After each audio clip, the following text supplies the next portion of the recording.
आज मैं आपको बताऊंगा कि कंप्यूटर का सीपीयू है और इसमें कभी रेड कलर की ब्लिंक लाइट आए तो किस तरीके से इसको साफ़ करना है।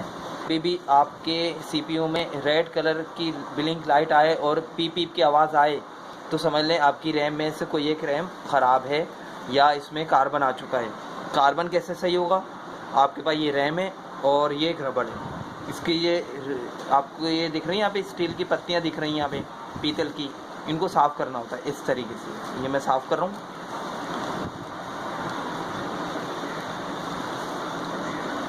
इस तरीके से ये इधर से भी साफ़ कर रहा हूँ।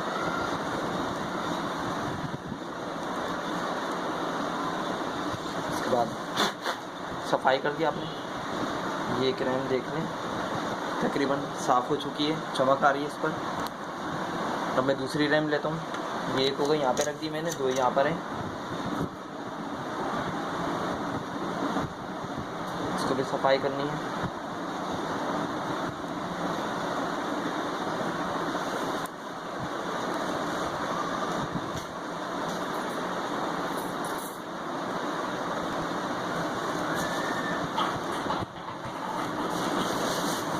ये दूसरी भी रैम साफ़ हो गई है। ये देखिए रबड़ से साफ़ कर दिया है। आम रबड़ होती है बच्चों के स्कूल के यहाँ पे। अगर आपको ये मेरी वीडियो पसंद आ रही है तो लाइक कीजिए, सब्सक्राइब कीजिए ताकि हर आने वाली नई वीडियो आप तक पहुँचाए। मेरा नाम सर मेराज। रैम में साफ़ करनी है। कभी आपका कंप्यूटर बंद हो, सीपीयू बंद हो और ऑन नहीं हो रहा हो तो कम से कम ये एक काम ज़रूर कर देखिएगा, हो सकता और आपके पैसे बच जाएँ और आप जाने से ही बच जाएँ मार्केट में। क्योंकि बाज़ औक़ात यही होता है कि छोटी मोटी ख़राबी होती है और दुकानदार आपसे ज़्यादा पैसे ले रहे होते हैं। ये देखिए साफ़ की रैम आ गई है आपकी। इसको भी आप देख लें, इस तरीके से सफाई कर लें। दाने बिल्कुल देना ही चाहिए, दांत। ये देखिए इसमें कार्बन काफ़ी मौजूद है। मैं इसको सफाई कर रहा हूँ इस तरीके से।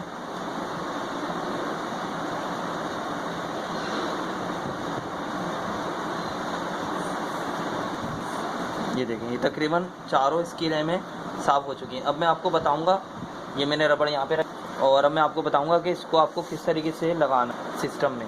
ये पहली रैम है। यहाँ पे आप देख रहे हैं यहाँ पे 4 इसकी स्लॉटें होती हैं। ये 4, 1 2 3 4, जिनमें से 3 अभी मेरे पास वाइट कलर की हैं, चौथी ब्लैक कलर की है।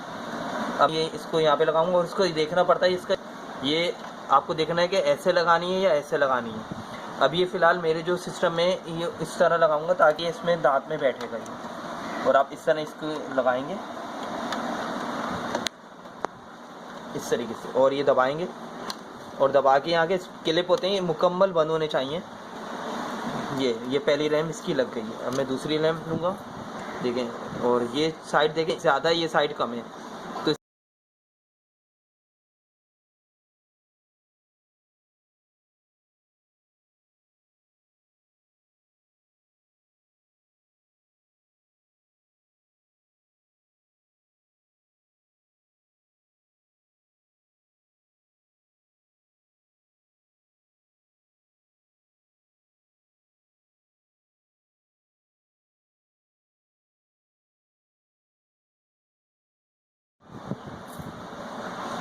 सही है, ये दूसरी लग गई है। अब ये मैं तीसरी रैम लगा रहा हूँ। अब ये देख लें ये फासला ज़्यादा है, फासला कम है और इसमें भी स्लॉट में भी इसी तरीके से ये आपको लगाना है।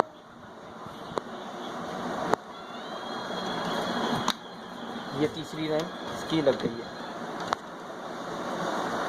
अभी चौथी रैम लगा रहा हूँ मैं। ये ब्लैक में लगा देता हूँ,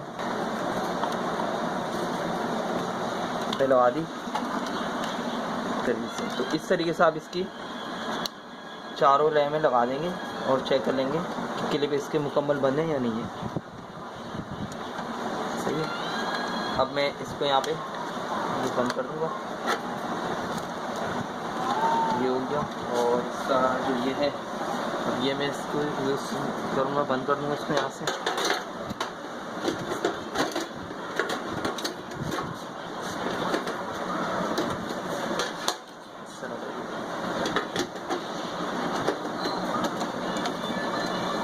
तरीके से आप एक से सीपीयू में रैम्स वगैरह लगाएंगे, और ताकि आपके अगर सिस्टम नहीं हो रहा है किसी वजह से, तो आप एक काम ये ज़रूर कर लेंगे अपने सिस्टम में। सिस्टम को यहाँ से खोलते हैं क्लिप से ऐसे, और यहाँ पे रैमें लगी होती हैं 4, और इनको सफाई करके आप लगा लिया करें, हमेशा चेक कर लिया करें। अगर सिस्टम ऑन हो जाता है तो वेल इन गुड, वरना फिर आपको आइंदा आने वाली क्लास में आपको दूसरा मेथड बताऊंगा कि सेकंड स्टेप आपको किस तरीके से अपने सिस्टम को चेक करना है। सही है। आपको अगर मेरी वीडियो पसंद आई है तो इसको लाइक कीजिए, सब्सक्राइब कीजिए, ताकि आने वाली हर नई वीडियो आप तक आसानी पहुँच जाए। जज़ाकल्लाह, बहुत बहुत शुक्रिया। ओके, अल्लाह हाफ़िज़।